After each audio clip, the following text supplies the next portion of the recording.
nobody has the power to affect you. Hello and welcome back to the Sassy Podcast with just Miki this week. As many of you know, it is now July, which means we are full into the next academic year. Kevin, as most of you know, is a surgical resident, and while he had the last year off doing research, the next 3 years he's back on all of his normal clinical duties, so he is going to be a lot more busy. He is back on call, so it's basically business as usual. He's currently sleeping because he's post-call, but I'm super excited to share this episode with you. It is 10 big lessons that I have learned in my 20s. I have written down the 10 things that I wanted to talk to you guys about, but I haven't really fully flushed out each of the points because I wanted them to feel a bit more conversational, a bit more like you're a friend and we're on FaceTime, and just kind of talk through my thoughts and the lessons that I've learned. I think my 20s has been a lot of growing pains, and a lot of people say that the first year that you graduate after college is typically one of the hardest years of your life because you're basically transitioning from being not like a child, but like a young adult into a full-fledged adult, having to take the responsibility of paying your own bills. You know, maybe you are cooking, you are cleaning, maybe you're responsible for an animal. You have all of these responsibilities that have previously maybe been shared or you had support on them. And as an adult, you often have to do a lot of these things alone. Not to mention filing taxes for the first time. There's just a lot of daunting things, I feel like. The 20s are filled with a lot of growing pains in terms of friendships, relationships. People are coming in and out of your life in a way that I think they never really have before. Nonetheless, let's jump into the 10 things that I wanted to talk about. Number 1, the only person capable of changing your future is you. When I first heard this quote, I was honestly so stunned because the premise of this is that nobody has the power to affect you. Like, you are choosing to let something affect you, whether in a positive way or a negative way. I think we often blame others or people around us, like, oh, you're making this difficult for me, or, you know, you're making this really challenging for me. But a lot of it, I feel like, is actually self-inflicted. If you do not let the opinions of others affect you, ultimately, like, you hold that power and you hold that choice on your own. I think a really good analogy that I heard once was, let's say somebody was cursing at you, they were yelling at you, they were calling you ugly, stupid, whatever mean, horrible things they're saying, but they're saying it in French and you don't understand French. Then obviously you wouldn't take any offense to that because you have no idea what the heck they're saying. So in the same way, if somebody is saying something to you that maybe you don't want to receive, even if you understand it, even if it's a language that you understand, it is your choice to receive that information and let it affect you, or you can let it not affect you.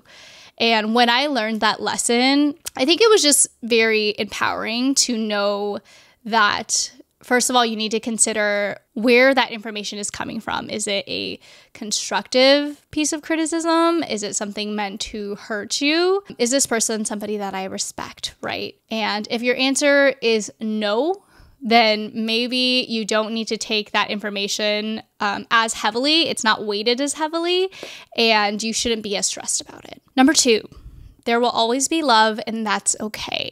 When you go through relationships, especially romantic ones in, your teens, your 20s, and into life, I think you build a lot of trust and you build a lot of love. And at that certain point in your life, oftentimes your significant other is the person who knows you the best. They know the things that you like to eat. They know your favorite brands. They know that you don't like arugula on your salads, whatever it might be.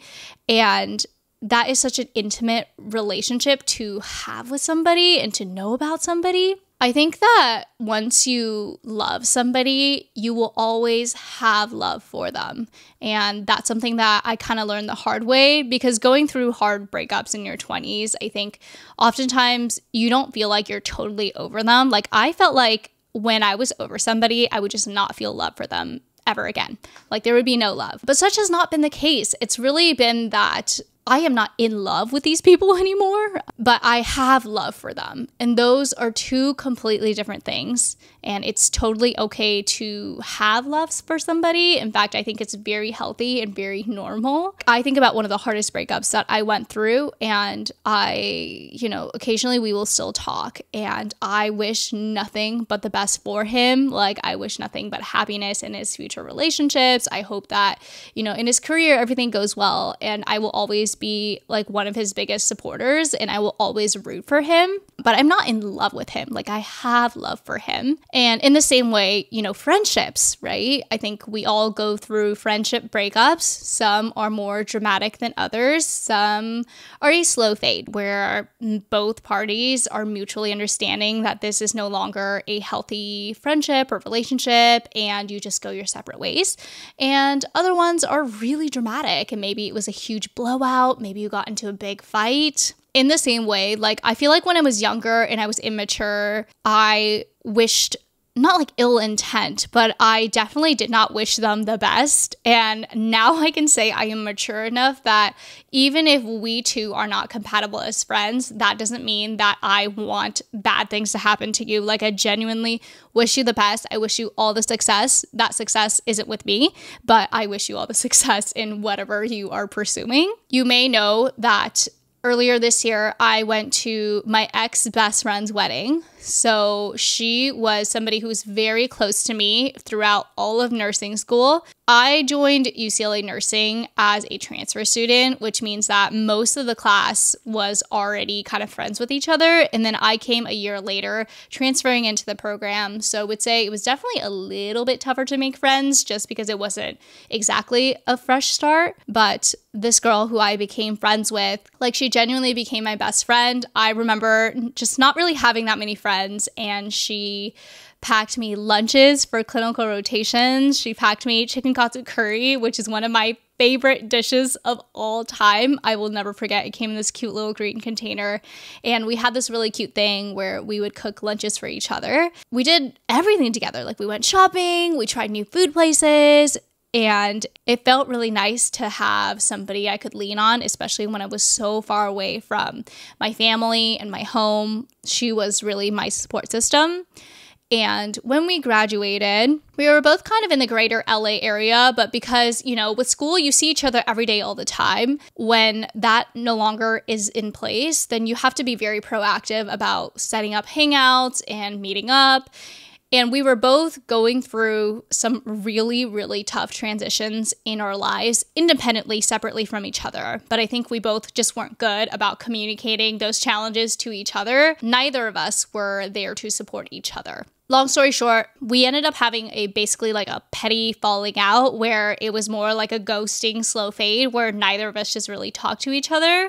I think I felt not good about it in my heart, and similarly, she felt the same. Again, like, at the beginning of this friendship breakup, I was like, how could she do this to me? I was so upset, so angry. She had unfollowed me. I unfollowed her back. It was this whole thing. But years later, because we had not talked since 2020, so it had been 3 years. 3 years later, I thought of her often because I was genuinely like, I hope she's doing well. I saw that she got engaged. And even if we couldn't be friends, like, that doesn't mean that I can't wish well for her. Basically, what happened was in December, I got an email from her, which is so bizarre because you don't get emails from your friends. But she emailed me and invited me to her wedding. Mind you, we had not talked in 3 years, but in this email, she had apologized for what had happened in the past and was wondering if I was willing to have a conversation and just talk about everything. I said yes, of course, and we hopped on a FaceTime call, and I ultimately, obviously, also apologized. I think we were both in the wrong. Now it's funny, right? Like, we look back at the situation, and it's like, we were so young, we were so immature. But I'm sure it took a lot in her to reach out to me. And that's something that I deeply, deeply appreciate because I'm not sure that I had reached that point of maturity yet where I was willing to reach out to somebody. Initially, I was torn about whether or not to go to this wedding because obviously I had not seen her in 3 years. Her wedding was also in LA. I live in Seattle, so it's not exactly like an easy thing where I just kind of show up one day. It was a pretty big commitment. In the end, I had a really honest conversation with her because I was like, look, I know we haven't seen each other in 3 years.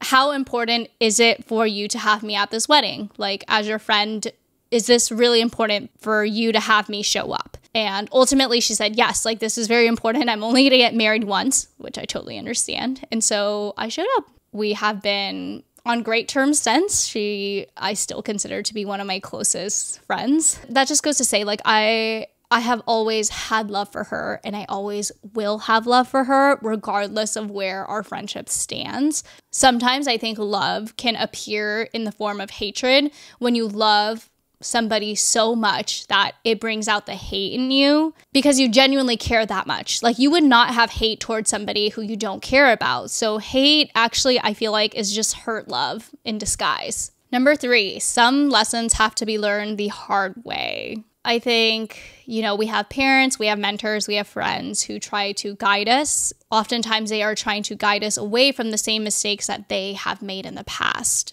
And it can come across as nagging. It can be annoying. And honestly, some lessons you can't learn them until you have gone through the pain of them yourself. There are so many times where my parents have warned me, let's say about a certain person, and I brushed it off. I defended them to the end of the earth. And in the end, it's always like a I told you so situation. But sometimes you just have to get burned yourself to learn those lessons. And that's okay. Whenever something happens to me, I always think about like, oh, what was this meant to teach me? Because you can learn from everybody, from every situation. It's your choice whether or not you want to learn and grow. The people who learn how to snowboard or ski the fastest are the people who are most willing to fall. And in the same way, in adulthood, the more willing you are to make mistakes, then I feel like the faster you can recover from them and not make the same mistakes again. Similarly, number 4, there is something to learn from everybody. Whenever something bad or good or anything happens to me, I always think about, what is this situation meant to teach me? Is it supposed to teach me patience? Is it supposed to teach me resilience? Is it supposed to teach me not to ever do this thing again? I think there can be a lesson from every pain point that we feel in our 20s. I think I often get stuck in the victim mindset. I'm like, why is this happening to me? Like, why me? Like, why not other people? How come things are going so well for other people, but this is happening to me? If you can get yourself out of that mindset and instead think of it like, okay, well, why is this happening to me? What is this meant to teach me? What am I supposed to learn from the situation?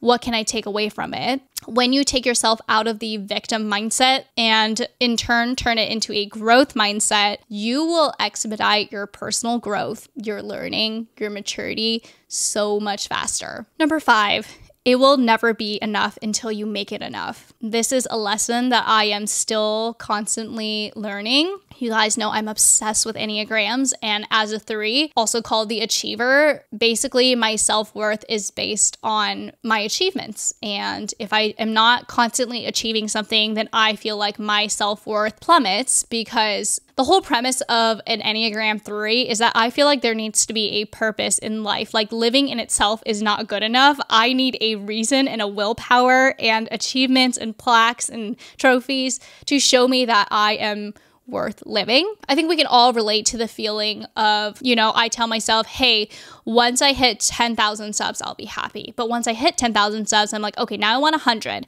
100 wasn't enough. How about 1 million? Now we're at 1 million. How about 10 million? Whenever you reach the goalpost, you just move the goalpost further. And not only that, I feel like we don't really celebrate ourselves. We don't celebrate our accomplishments. We're happy for maybe 5, 10 minutes, maybe 30 minutes, maybe a day if you're lucky. And then you're on to the next. That is no way to live life, because problems will always arise in your life, first of all. And second of all, there are always people who are going to be doing bigger, better things. So you will always see new goalposts to aspire towards. So instead of living life in a mindset where you are just never good enough until you hit XYZ thing, you need to learn to enjoy the process. And as cliche as it sounds, you really do need to enjoy the journey, because you will never reach the destination. Like, the destination is death. That is the endpoint for all of us, right? And so what can you do between now and then that will bring you happiness, bring you joy, bring you fulfillment? In my 20s, I've thought a lot about what are the things that I truly desire in this life. And when I was younger, I was like, I want to be rich, I want to be famous, I want to be successful, all the kind of traditional things that you would think for. And now my mindset has shifted. I am like, what do all of those things mean to me if I am not happy and I am not content? Now I feel okay working less, because before I used to work 24/7. My mind never shuts off.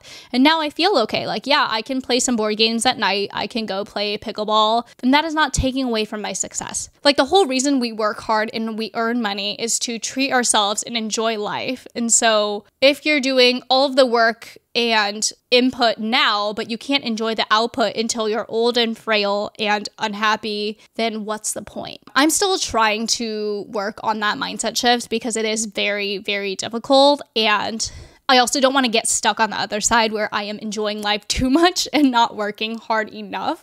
So finding that balance, I feel like, has been really delicate. Something really great that I learned from Ali Abdaal's videos is actually the difference between what's called a finite game and an infinite game. So a finite game is played with the intention of winning. So let's say you play like a board game or you play pickleball. Those are finite games. There is an outcome and you achieve those outcomes. Infinite games are where there's no ending. So they are played with the intention to continue to win over the course of your life. So for example, health and fitness, that is an infinite game. You will never be like, achievement unlocked, I'm healthy now. You need to consciously make decisions every day that continue to reinforce that you are healthy. And in the same way, most of life is an infinite game. Being happy, being fulfilled, earning money, you'll never have an answer where, oh, it's finally enough. So if you are playing an infinite game, then it's really important to recognize that and know that because it's an infinite game, it's okay for you to rest a little. It's okay for you to take breaks and take care of yourself. Number 6, more expensive does not mean better. I think once you start to earn a little money in your 20s, you start to get a little bougier, you have a little lifestyle creep, and oftentimes it's easy to just buy the more expensive thing because you're like, oh, maybe it's better. Time and time again, I feel like that has proven to be very false for me, and I feel like I actually find a lot of joy and fulfillment in finding a good deal. If something works really well and it's affordable, I feel like that's a double win. I feel like taking that idea out of your head that if it's not expensive enough, it's not good enough is very important because that applies to all things, right? Like luxury goods, your day-to-day household items. The amount of money that you have does not have to be tied to the quality of your life. Obviously, there's some correlation sometimes, especially for certain goods or for services, but removing the idea that more money and spending more money automatically equals better life was very important to me. I think about my makeup products or my skincare products, for example, and oftentimes a lot of the drugstore products or things that are actually way more affordable work just as well. Do not let the capitalist economy dig deep into your brain and let you think that that is not achievable just because the price tag is lower. Number 7, declutter your mind and your space regularly. I was having an honest conversation with a friend the other day. I purchased a home in Seattle a couple years ago, as some of you know. And one of my biggest pain points, but also happy points, is how freaking small this home is. And while I will not tell you the exact square footage, I will tell you that while the square footage seems normal, I am spread out on 3 different floors, and I swear to God, most of the square footage is within the stairs. So each of the floors are very small, and this house, the way that it's built, just doesn't have a ton of storage. Because of that, it often looks very cluttered, and there's nowhere to put anything, so it just constantly looks like a mess. Also, I bought a home in a price point that was very conservative. My biggest nightmare in life would be to be house poor. I would much rather, live in a smaller house, but I know that I'm able to afford my mortgage every month and still be able to eat out and do the things that I want. I didn't want it to diminish the quality of my life. But now I told my friend, I was like, I kind of regret it a little bit because I wish I had spent a little bit more money because now I don't have a room for a podcast studio. We don't really have a room for guests. We don't have a room to organize all of the random things that I get. And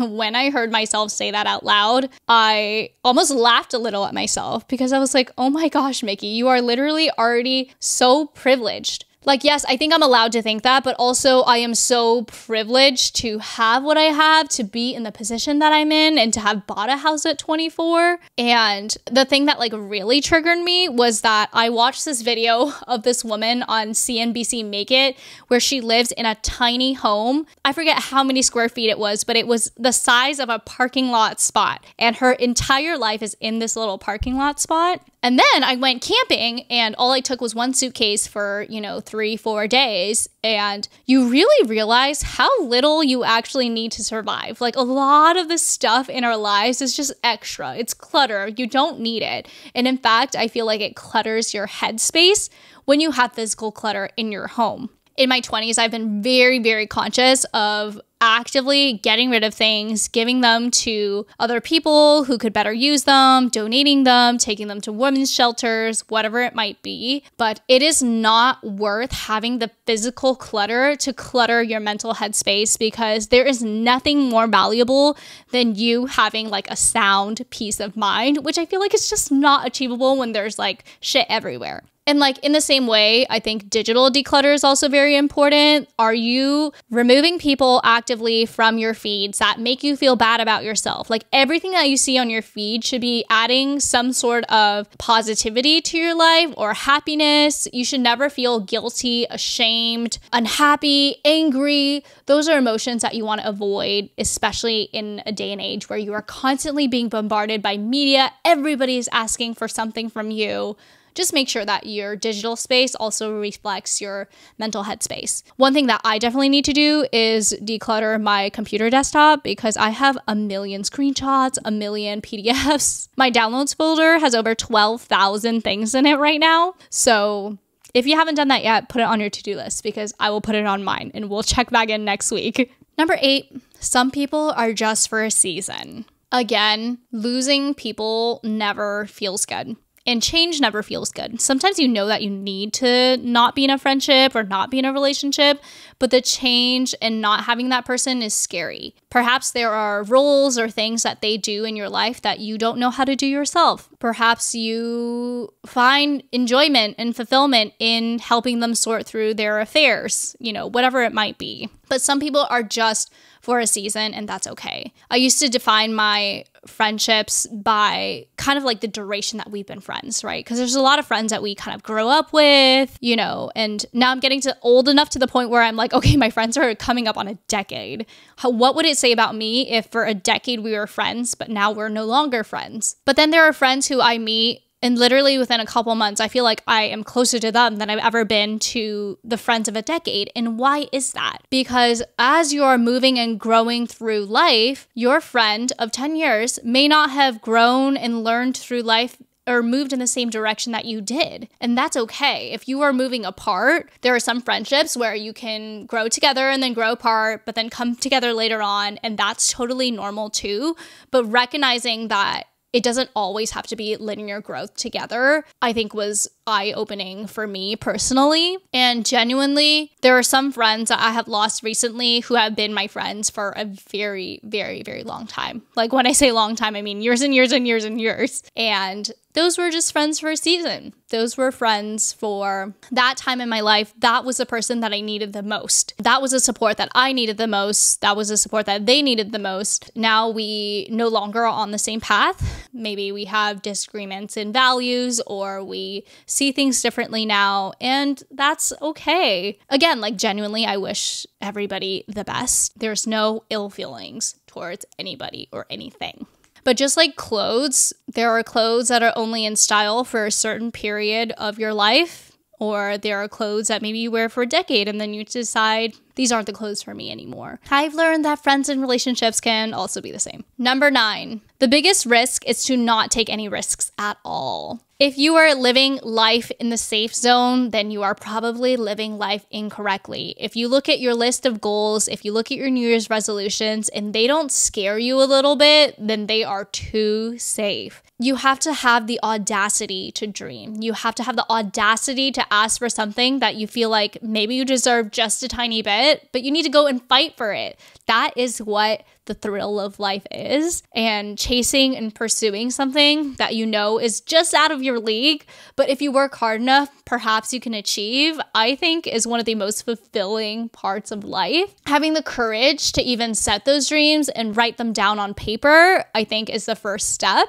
If you are terrified of your own goals, which I sometimes am terrified of mine, then just do it in silence. Write it down. You don't have to tell anybody about it because they might laugh at you. Sometimes hearing what other people think will stop you from doing the things that you know you are capable of achieving, so you can move in silence. You don't need to tell anybody about your crazy, crazy, crazy dreams, and in the chance that they don't happen for whatever reason, nobody will ever know that you had them. But at least you dared and you had the courage to try, and I think there's nothing more important than that. I think I often am scared to take risks because I feel like, oh, I'm not good enough to take that risk in comparison to others. Like, I'm not doing as well. Why would I take this kind of risk, right? You'll often see that the people who get the opportunities are not necessarily the ones who are most qualified, but rather they are the ones who are ready to embrace the opportunity. So ask yourself, are you ready for opportunity if it comes to you? Because if you're ready, it will come to you. What's meant to be yours will always be yours. And finally, number 10. Take even the bad with a grain of salt. It may be a blessing in disguise. This heavily reminds me of the Chinese idiom 塞翁失马, which basically means that good things may not be good in the way that you think they are, and bad things may not be bad in the way that you think they are. For example, if you asked me 3 years ago if it would be my choice for Kevin to do a research year, I would say, heck no, of course not. I'd rather he just do the years of residency straight in a row. Why would we take an extra year for him to do a research year? However, we just finished research year, obviously, and the last year was the biggest blessing of my entire life. Like, I had the opportunity to spend time with Kevin. I took him to Singapore, to Bali, to Japan. We traveled the world. He got to eat all of my favorite foods, meet all of my favorite people, walk the red carpet with me, and none of this would have been possible if he was working a regular resident schedule. We would have to wait until he becomes an attending, which, you know, isn't too far away, but it's still a solid 3 years away, which means that he would have missed the end of his 20s. He's turning 30 next year, in case that wasn't clear. I truly cannot thank his program enough for having this